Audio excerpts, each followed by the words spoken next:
What's going on, everybody? Welcome back to episode 3 of 30 Minutes of Hell podcast. I am your host, Brandon Baker. I'm joined by Joey Jackson and Matt Jackson, and we've got some basketball to talk about. Not all sunshine and rainbows this week. We've got a 2-game week to recap where the Hogs suffered their first loss of the season. We'll jump into a quick preview of the Battle for Atlantis tournament coming up, talk about some Twitter debates that came up this week, and take a quick look at our NBA guys. So let's jump right into it. Real quick, Joey, I'll start with you. Just give me a quick vibe check. We'll get into specific stats here in a second, but how are we feeling? Yeah, despite the 1-1 start on the week, I still feel confident in our Razorbacks. Not every day are we going to shoot the ball as horribly as what we did. Again, we'll get into the statistics of everything. Just some quick key thoughts. We need to rebound better. Our defense is not where it needs to be. We're getting lost in the rotation. Communication is off. We're kind of struggling guarding that pick and roll. But overall, we did see some positives that I look forward to speaking on later on in the show.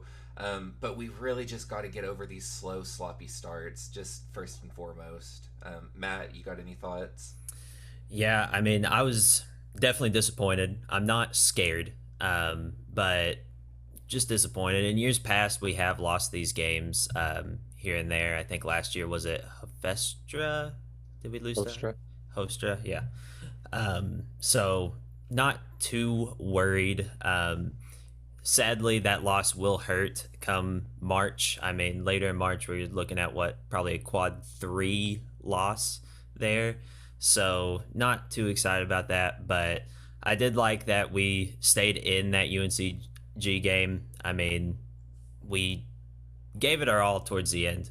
We couldn't really ask for much. Our shots weren't falling. We got to the free throw line. We made some runs, just couldn't make the stops.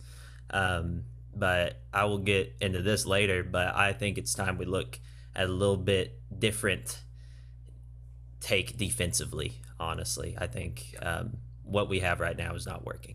Yeah, I completely agree with you, For Matt. sure. Yeah, so let's we'll start first with some positive, I guess. Arkansas did defeat Old Dominion earlier in the week, a single-digit victory despite being a pretty heavy favorite in that game. Old Dominion played Arkansas pretty well, but came away with the win after another slow start, like Joey was talking about. Not a super great game, but some positive signs that came out of it. Pulled away late, did some things well. I really like what I saw from a couple of guys. Uh, Mark and Battle both had some foul trouble in that game, so we kind of saw Devo get forced into more of a scoring role, something that he took on that role a little bit more last season. We saw him have some better scoring games last season. He finished with 16 points, 6 of 11 from the field, only 3 of 6 from the free throw line, but had another great game with 2 assists and still no turnovers. He's really settled into that role of leadership and ball handling pretty well this season. I really liked what I saw from him there. Uh, Joey, I'm going to throw it over to you for any specific things that you liked or maybe didn't like from that first Old Dominion win earlier this week. Yeah, so kind of piggybacking off of the Devo conversation with no turnovers, L. Ellis gave us a game, did he not? He had 17 points with 8 assists, no turnovers there. I was wondering because we talked a lot about that in our last episode, is if he could kind of settle down into like where he doesn't turn the ball over as much, doesn't like have those crazy passes and kind of lose control. And it seemed like he did in that Old Dominion game. We didn't see that as much in the UNCG game, but we can talk about that later. One of the big bright spots I saw in the Old Dominion game was we only had 4 team turnovers. We protected that ball. I was very happy to see that. But on the flip side of that coin, we gave up 21 fast break points with only 4 turnovers. So that's just a lack of discipline on the defensive side of the ball. We're getting lost in transition off either makes or rebounds and just not paying attention to who's down the court. So definitely want to see that improve within the next game or so. Another guy that I was really impressed with was Makai Mitchell, 15 and 10 that game. Just a guy that we talked about earlier in the season, does the right things, he gets in the right spots, and he does his job well. So I would really like to see him kind of settle more into his role and get more minutes. I don't think we saw a lot of minutes out of him in the UNCG game, but hopefully we see more of that in the Battle for Atlantis. We did force a lot of shot clock violations during the Old Dominion game. They talked about that on air. So very happy to see that and hope that we can continue that on the defensive side of the ball. That's one of the few plus sides that we saw on defense. But other than that, that's really what I saw from the Old Dominion matchup.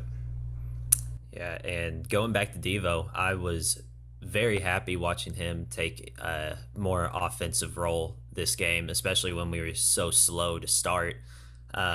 He really kept us moving, that especially that first half until L. Ellis kind of jumped in and started performing really well offensively as well. He played within his role, and just this game, his role was offense. Had good smart shots majority of the time, so I was impressed with that. And then going back to Mitchell, I mean, showed us that he can play offense just as well as defense. Gave us a nice double double. I would like to see more of him, and big time. This kind of goes into the UNCG game a little bit. He gets into foul trouble, so we can't see more minutes if he gets into foul trouble, sadly. Yeah. But I think he's going to be very important offensively, a lot more than I expected him to be. So I'm really excited to see how he continues to grow. But I thought those two guys specifically were highlights in that Old Dominion game. Yeah. I wanted to point out too, we had another pretty good shooting game against Old Dominion. I think like 40% as a team again. I know Brazil and Mark, I believe, combined to go 4 of 7 from deep. That's really good to see after obviously the last few years having no semblance of consistency shooting the ball. So it's nice to see that in the early games, and it continued over into the Old Dominion game, but not really into the UNCG game. We're about to get to that. And then again, out rebounded in that game by a team that's just not shouldn't be out rebounding us due to sheer size or athleticism, anything like that. Arkansas was out rebounded 12-8 offensive rebounds and 39-35 overall. And that just kind of like what Joey was talking about earlier, just even the lack of discipline, it bleeds over into rebounding. I thought against Purdue, I really thought that our guards did really well to come over the top and rebound and really focus on crashing the glass. And we just haven't seen that again after that Purdue game. I don't know if it's just because of the level of competition we're playing or something else changed. Maybe they're already in their heads looking forward to Battle for Atlantis. I don't know what has changed to cause that to not be a factor anymore, but I would love to see more of that. Guys like Mark and Battle and Devo, I thought they all did a good job against Purdue. So I would like to see more of that moving forward. But speaking of moving forward, let's hop into it now. Get our energy up for this loss, fellas. First of all, big picture, I've seen a lot of people on Twitter going in both directions about this game. Either it doesn't mean anything, why is anybody freaking out about it? And then the other side of the coin is the sky is falling. Obviously this team sucks. All of this Razorback stuff. culture. Yeah. Right. And I think they're both kind of wrong. Obviously the season is not over. This does not sink the ship. A lot of basketball to be played, but it is a big loss. Like Matt said earlier, it could go down as a Q3 loss. That will hurt the resume eventually at some point. I think you can overcome it and still draw a high seed if you perform well in the rest of the non-conference games. But you're putting yourself in a little bit of a hole to where you kind of have to perform well now to achieve those goals that you're after. So I think it's kind of falls somewhere in the middle where I don't think that we need to panic about this. I think that it could be a good learning opportunity if we let it be, but it's not nothing. We can't pretend like it to lose that kind of game Yep. because Right. and even beyond just the one loss on the win column, there are pretty concerning trends that popped up in this game that we've seen in some other games too that we need to pay attention to and correct moving forward. A lot of it was another slow start, like we talked about in the Old Dominion game. I mean, they jumped on us early. We were getting lost in transition, giving up offensive rebounds again late in the game, just struggling to contain their best players. I know that Devo was guarding their best player most of the first half, and a lot of times he does well to disrupt players, but we weren't doing it in this game. I mean, that guy was getting whatever he wanted.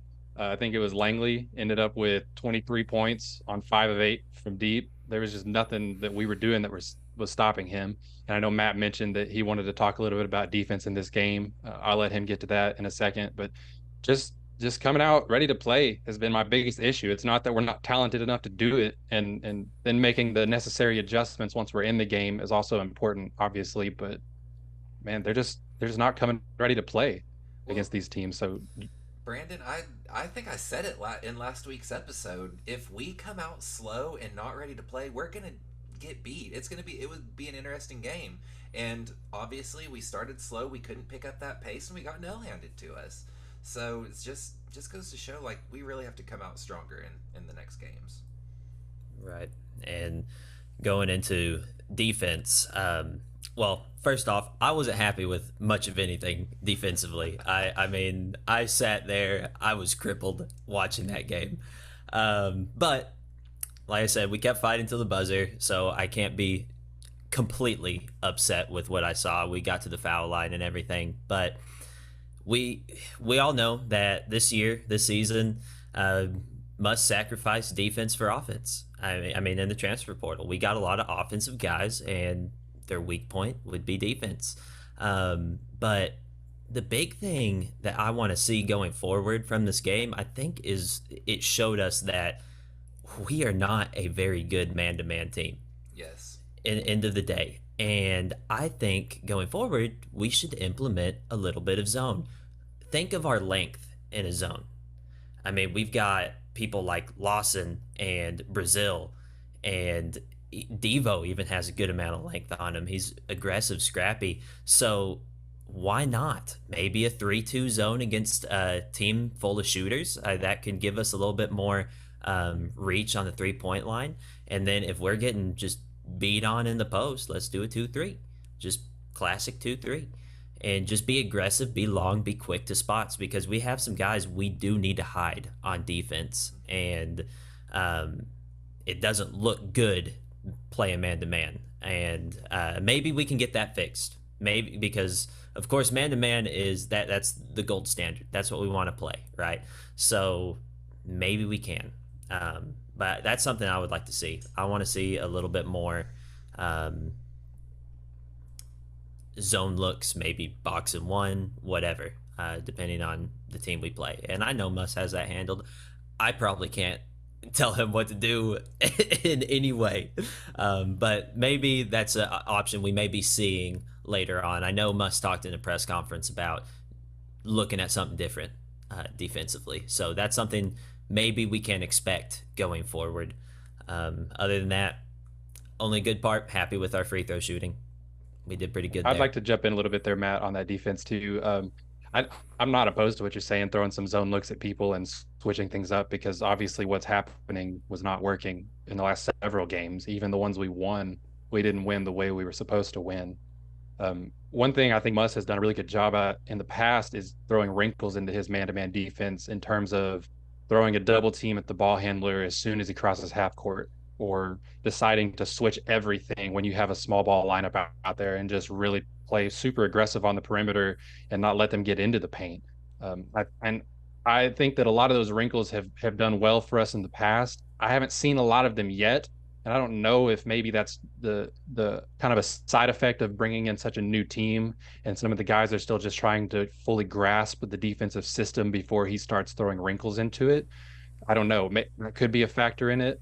I definitely don't disagree with you that a zone could quell some of our issues that we've seen so far, especially rebounding, because when you're in a zone, a lot of guys are kind of packed in the paint in better position to grab rebounds. But I would like to just see just more adjustments as the game goes on defensively, because there were several times in the UNC Greensboro game where they were running a pick and roll, getting it to the roll man at the high post, and he was just making a play. There was a guy cutting back door for dunks. He had guys open on the side for shots, and we were just in no man's land, nowhere to be found guarding any of the guys that were open out there. So I don't know that it's a talent issue like you're saying. I think it's just kind of the scheme that we're running, or the wrinkles that we're not doing. I'm not panicked about the defense yet, because of some of the stuff I was saying a second ago, that I think that they will continue to learn it, and Muss will continue to put the wrinkles in place. We've seen him do it for 4 years now. Um, he's had guys each year that he might want to hide a little bit more on defense, and I don't know. I'm curious to see how he deals with it moving forward because you're absolutely right. The man to man was not cutting it, playing straight up man the way we were trying to do it. So it will be interesting to see what he throws out. If it is some kind of zone wrinkle, even it may be like a matchup zone where you start kind of in a 2-3, and then once they get into their offense, you shift out of it and guard closest and kind of shift into a man to man. I know he's done something similar to that before, but that's something I'll definitely be watching is how we accommodate some defense because it's not been good. So Joey, do you have anything else specifically on this game that you wanted to discuss? Yeah, I do. And I kind of want to get both of y'all's viewpoints on this. Something that I've noticed over the past three games is Brazil defensively. He has the athleticism, I feel like, to be a defensive anchor on this team, if not the best defensive player on our team. He had 11 blocks in three games. I think he had five against Gardner Webb, four against Old Dominion, and maybe two against UNCG. But I feel like if he can just settle down and stop jumping at every fake, stop biting, he leaves the floor every time there is a fake. And I feel like if he can be a little more disciplined defensively, I really feel like he can be one of our guys defensively. And I'm interested to hear what y'all think about that because we've always talked about Devo, we've talked about Mark, we've talked about how athletic our guards are and how capable they are defensively. And we've talked about Brazil, but not to the level that we talk about those other guys. So I want to hear what y'all think about that. Yeah, Yeah. I'll jump in there first real quick. I think Brazil, I think that you are right that he could be the most impactful defender if he plays well and plays right. Hmm.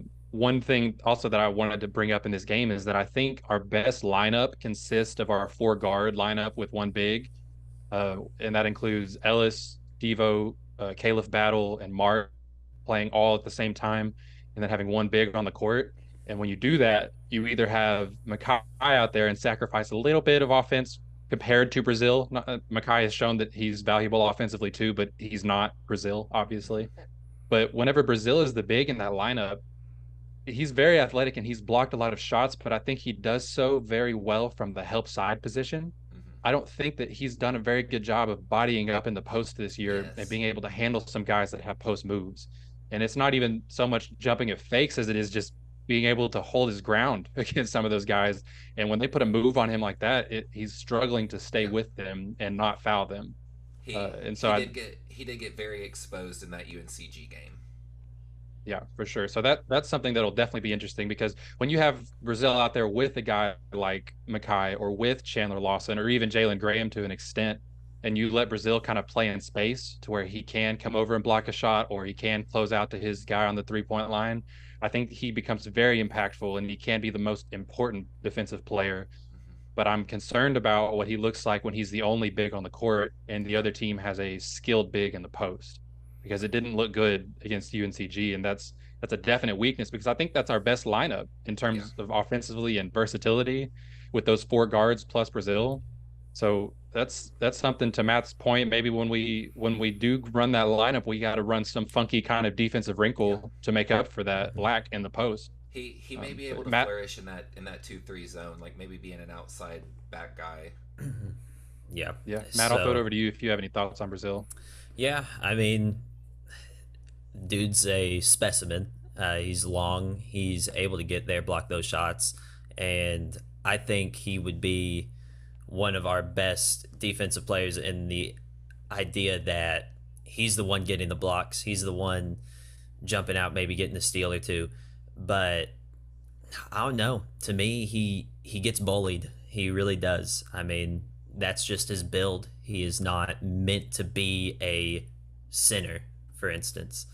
So going up against, like Brandon said, a skilled center, he gets he gets torched, and that's just kind of a classic size difference, you know. And I mean, he's skinnier.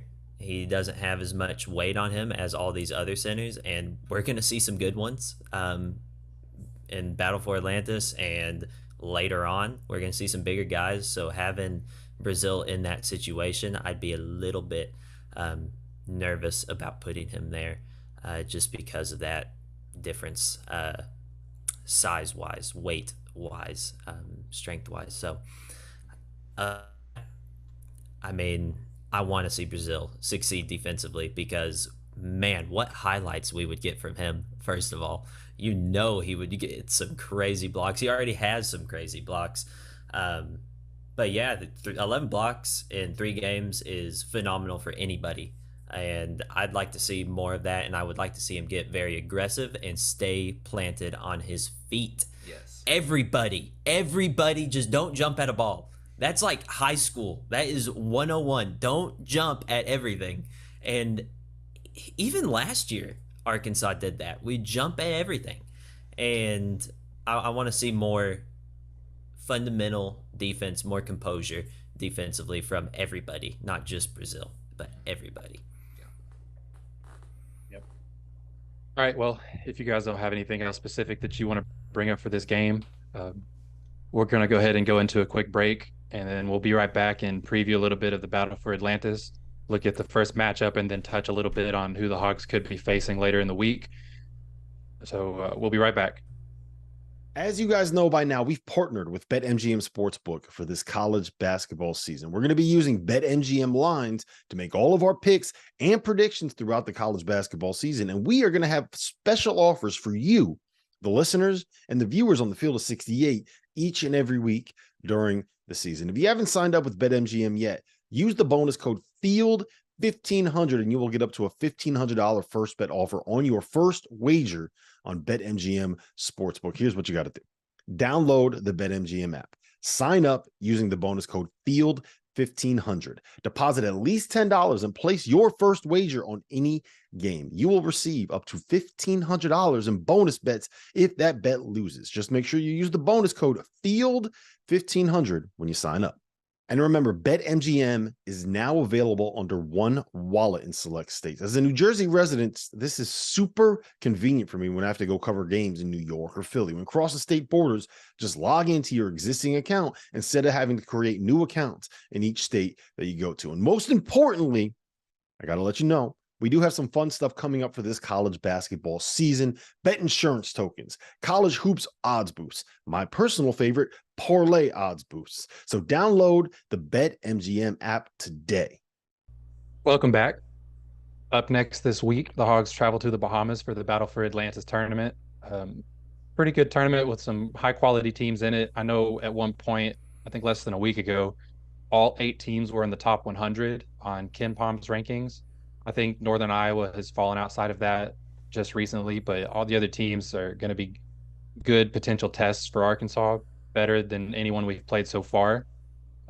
Hopefully, maybe that means they'll get up and be a little bit more ready to play in some of these games than they were against teams like UNC Greensboro. But up first on Wednesday, the Hogs get Stanford. Stanford will be a pretty good test, I think, for Arkansas. Right now, they are. One thing I wanted to bring up about them, they're 26th in the country in assists per game. They average almost 19 assists on 33 made field goals. So they move the ball very well. That tells me that they move without the ball, that they're facilitating as a team. One of those teams that's just hard to game plan against and stay disciplined against, which is something that Arkansas has struggled with to this point in the season. So definitely a good test. Stanford isn't the best team in this tournament by any means, but I think that their style of play will test the Hogs pretty well from the jump. So, and for reference on that, Arkansas only averages 13 assists per game on their 28 field goal makes compared to Stanford's 19. So tells you a little bit of difference in that style of play there. Matt, do you have anybody specifically that you want to talk about for Stanford in this upcoming matchup? Yeah, this name may sound a little bit familiar, but Stojakovic. You may know Peja. This is his son. Okay, he's on Stanford. He is a great three-point shooter. Figures, you know. He is still young, and one thing I've noticed, I think it was against Santa Clara. I think that's who they were playing. That's who they lost to. I'm 90% sure. He's still very young, and against aggressive defenders, he can lose the ball. So I would like to see Devo or Mark. Mark is probably the better matchup. Peja, or not Peja, On I'm gonna butcher this. Andre, I guess is what you'd call it. But anyway, he is 6'7". So Mark 6'6". I would like to see those two guard each other and play against each other there. He does hit a lot of threes off the pick and roll. We saw that we had a little trouble guarding the pick and roll. I would like to see us maybe either switch to get up on him or hedge and get over the top of that screen. He is going to be good. He's been averaging a decent amount of points. I think last game he had 18, and primarily from the 3 line. So I would like to see our perimeter defense and our guards really get after him, maybe throw a trap at him, make him panic because he's young and maybe a little nervous. So hopefully we can get after him well enough to hold him, limit him on the 3-point line going forward in this game against Stanford. I do want to interject here about Stojakovic. He has had 18 the last 2 games. Very good scorer. Although we can't get focused on his 3-point shooting because he's a good scorer at all levels. Watch some film of him. He's good at getting in the post and hitting some turnarounds. And he doesn't necessarily, handle the ball all that much. I know you mentioned he can kind of get flustered under pressure, but he does a lot of coming off picks, off ball. He does a lot of backdoor cuts, and that's something that Stanford overall is really good at, is moving without the ball. Brandon, you mentioned this will be a great test of Arkansas basketball. It'll be a great test of our defensive rotation and communication.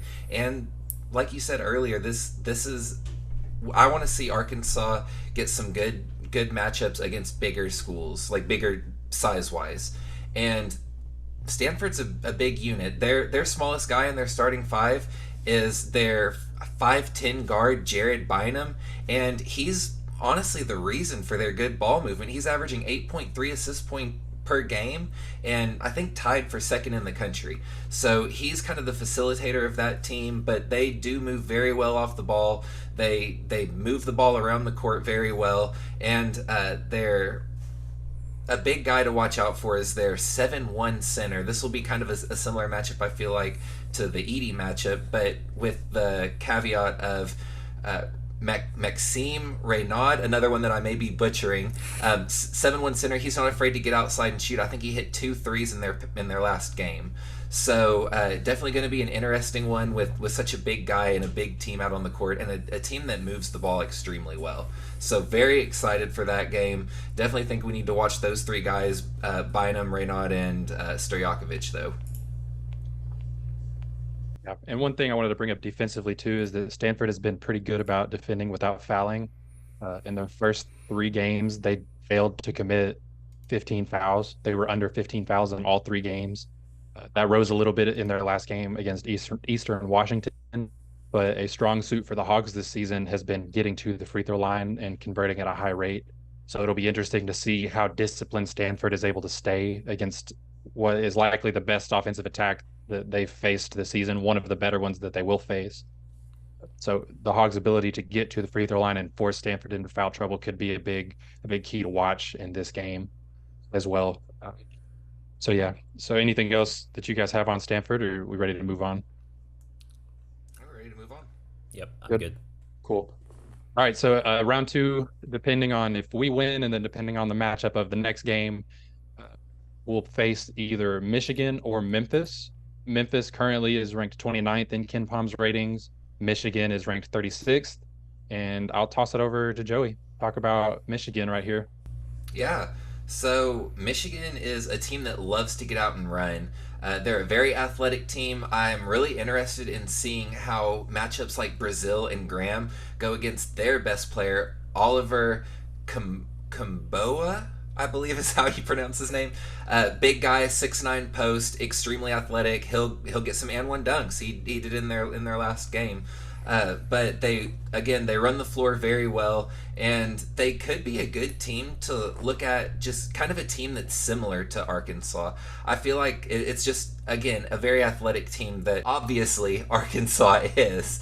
So very excited for that matchup if we get to play them. But I also think Memphis could be a good one to look at, and if one of y'all want to speak on them.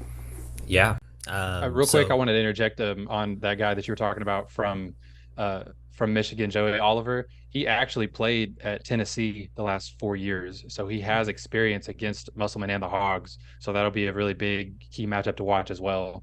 I was trying to pull up here his stats against Arkansas in the past, see if he's had any big games against us. I definitely remember his name.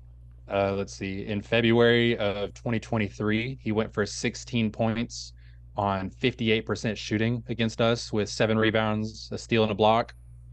And then in 2020, he had a 10-point game, 6 rebounds, 100% from the field. He's played against us well before, even on teams that were more prepared defensively than this one appears to be. So definitely a name to watch if we do get that matchup. Yeah. Sorry to cut you off there, Matt. Go ahead about good. Memphis. Yeah. So Memphis, team to take lightly. None of these teams are. They're incredibly well rounded. Specifically, their guards, Quinterly and Walton. So Javon Quinterly and Jaquan Walton, they're both very good scorers. They facilitate well. They're a good two guard combo there. And then another guy I saw a couple stats of, highlights of, is David Jones. He could give us some problems as well, scoring wise. They're a solid 3-point shooting team. They shoot just under 40%. They're like 39.3, so pretty much 40% from the beyond the arc. So another team that we're going to have to get after on the perimeter. And this is a Memphis team. They're going to be aggressive. They're going to try to punch us in the mouth as soon as they can. So I'm hoping to just see the same type of aggression that they give us right back at them. You know, I want to see our guards getting after him. And one thing about David Jones is he's not a big guy. I think he's listed as 6'6", but I think he has 2 double-doubles on the season. He averages 7.5 rebounds a game. He's a guy that is an interesting matchup just because of his size, but ability to pull down some of those boards. I think, and I also think another thing about this Memphis team is they had 50 rebounds in one of their last couple games. So definitely a team that if Arkansas gets a look at them, will be a true testament of if we're able to pull down some boards. And they just recently, I think it was, I can't remember what day it was exactly, but they kicked Missouri's butt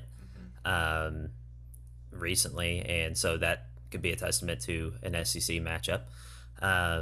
But yeah, like you said, David Jones, he's solid and interesting, and we're gonna have to have a body on him at all times. Get our butt on him, block him out, get the rebound, keep him away from the glass. Like I said, they're all going to be very aggressive. Javon Quinterly too, Matt. You were talking about, played at Alabama the last few years, so yet another player with experience against Arkansas. Yep. Yeah. In his last matchup in February of 2023, went for 16 points and 7 assists on 7 of 14 from the field against us. Kind of lit us up against Alabama. They ended up winning that game against Arkansas. So yeah, another guy with a lot of experience. He's put up double-digit scoring on us a few times in his career.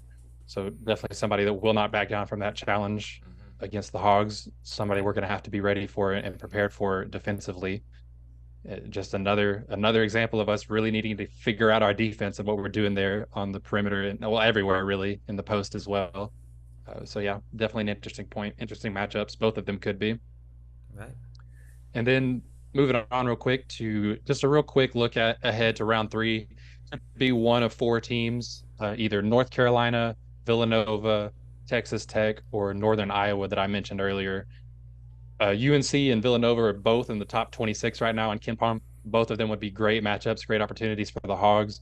I know we have some recent history between North Carolina and Arkansas, both in the NCAA tournament. We've faced them a couple times recently, and maybe getting a chance to play Villanova, who's another recent champion. And Villanova is actually 3-0 all time against Arkansas.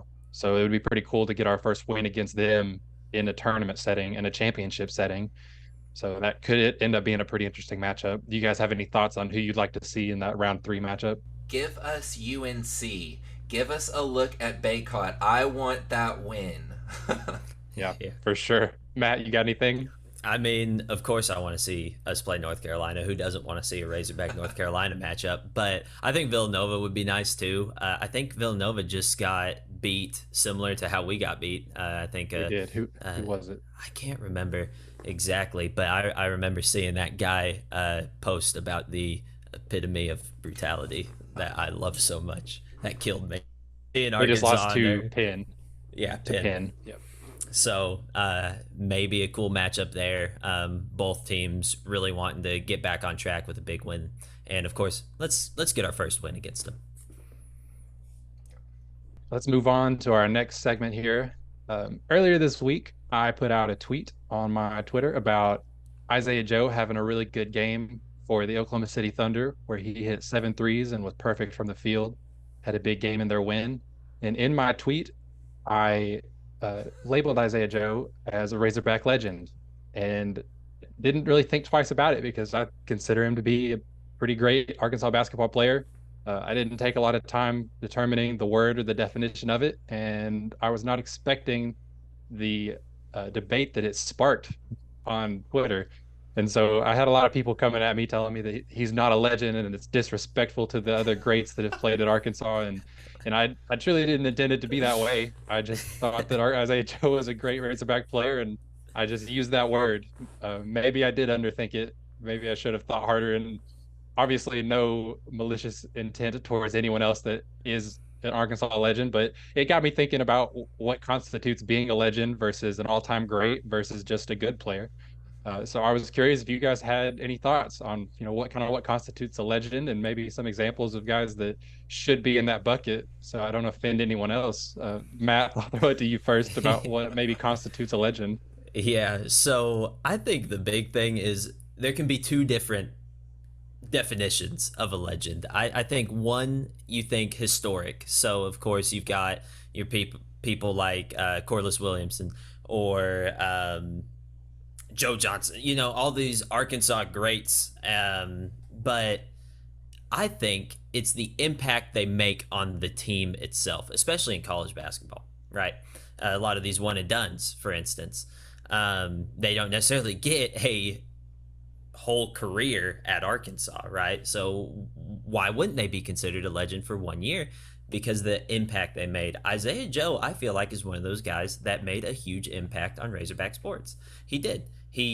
I mean, he's part of the team that made a good run in the tournament. He got into the NBA. He's playing very well in the NBA. He is bringing people to Arkansas because of how good he was and still is to this day. So I think he is a Razorback legend, or could be considered a Razorback legend in some way. Yeah. And he was on that team that was making a good run in the SEC tournament. That was that team that got cut short due to COVID, and they probably could have made a run in the tournament too. But just wanted to clarify that there. But go ahead, continue with what you're saying.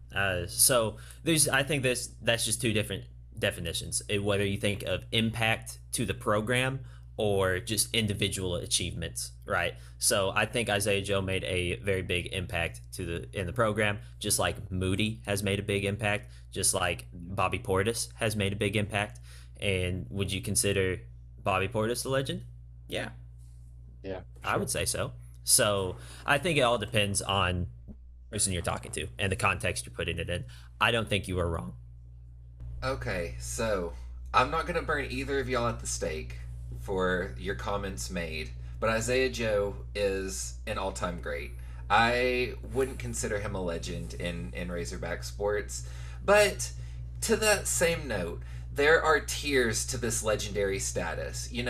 Charles Barkley, he's a legend. LeBron James, he's a legend. Michael Jordan is a legend. But you wouldn't say that Charles Barkley is on the same level of LeBron James. You wouldn't say that Charles Barkley is on the same level as Michael Jordan. You wouldn't say that Karl Malone's on the same level as John Stockton, and they were on the same team. There are different levels to this legendary status. In Arkansas sports, you've got Sidney Moncrief, you've got Corliss Williamson, you've got Joe Klein, Todd Day. You've got these guys that are truly like peak Razorback basketball. But then you have your superstars and your all-time greats. You've got your Bobby Portises, you've got Moses Moody, you've got Joe Johnson, Ronnie Brewer. You've got these guys that I would consider all-time Arkansas athletes, but I wouldn't consider them at the same level of Sidney Moncrief, who had such a great Arkansas career, had such a great NBA career. Corliss, arguably the greatest Razorback of all time. You know, I wouldn't put Isaiah Joe in the same category as Sidney, Corliss, Jekyll. You know, I would consider him an all time great. Again, not going to burn you all at the stake for that take. I definitely think that he is one of the greatest Razorbacks of all time. Just I don't know if I would give him that legend status. That's completely fair too. And my final point on it in that Twitter debate was also it depends on your definition of the word legend, and I think both of you illustrated that pretty well. And again, I didn't put a ton of thought into it. I wasn't trying to compare him to guys like Sidney Moncrief, guys like Corliss Williamson. It's pretty clear that he's not on that level. I guess my bucket of the word legend maybe was too broad in that post, and it just kind of depends on who you're talking to, like Matt said. But in the big, the big picture of things, I would agree with you. If you want to condense the categories down a little bit, the tiers down a little bit, into who is truly at the tippy top and the peak legendary status, you're absolutely right. Isaiah Joe's not on that level of those all-time great Razorbacks. You got guys like you mentioned, like Bobby and Moses Moody and Joe Johnson, that maybe he's closer to them. And even if you don't want to put him on that level, he probably isn't on the same level as some of those guys either. But all-time great, it was just a word that I threw out. It sparked some interesting debate. So I'm happy to get you guys' thought on that. But I think you illustrated pretty well kind of some of the difference, what I was saying, that it just depends on who you're talking to and what you define as legendary, and how you're using the word. So good debate there, guys. So let's move on then to our final segment here. Like a quick look at some NBA guys, and want to get your thoughts on some guys, particularly some of our G League guys. We've got Ricky Council and Jordan Walsh that have both been doing pretty well in their G League debuts. They've had, I think, 4 games for Ricky, 3 games for Walsh. Matt, how are you feeling about these guys getting some run against some of the G League guys? I am glad I can see them getting some playing time. I think Ricky Council is playing out of his mind right now. He's doing really well. I think sadly Walsh got put on a team, that didn't really need him. The Celtics are doing really good, but I'm glad he's getting some time on their G League team, and maybe he can get called up here later in the year. But both are doing really well. Walsh is doing pretty good from 3, 32%, and Ricky Council is averaging just about 22 points per game, 6 rebounds per game, shooting really well from 3 at 37%. He's on the Sixers G League affiliate, the Delaware Blue, and then of course Walsh is on Boston's. And so I love it. I'm excited. Joey, do you have any thoughts on those two guys? Both those guys playing extremely well. I agree, Matt. I feel like Walsh got drafted to a team that just unfortunately is in a really good spot. So maybe a while, but I'm glad that they're getting the ability to develop their skills in the G League. Very excited for both of those guys. Yep. And then we'll touch just real quick some news on some of the new guys. Anthony Black has started 6 of his last 8 games, averaging 23 minutes a game almost in that time period. The Magic are still dealing with a couple of injuries. I know Markelle Fultz has kind of been out of the lineup, in and out of the lineup, but that's a young team that's starting to try to compete and contend for playoff spots. And I think that Black could be a big part of their rotation moving forward. They're always a team that's in trade talks too, because of how many guards they have currently that could be valuable trade assets. So it's really good to see him kind of performing well and making his presence felt in the opportunity that he is getting. And then Nick Smith Jr. got in and scored his first points. I think we missed this last week, but he got in last Wednesday, scored his first NBA points time. He's played in 5 games, including that one, averaging almost 10 minutes per game since then. So it's kind of good to see him kind of maybe starting to put his foot in the rotation and maybe get a little bit more of a foothold and showing that maybe he is worth being in their regular rotation. Because again, Charlotte is another young team looking for stability, especially in their backcourt off the bench.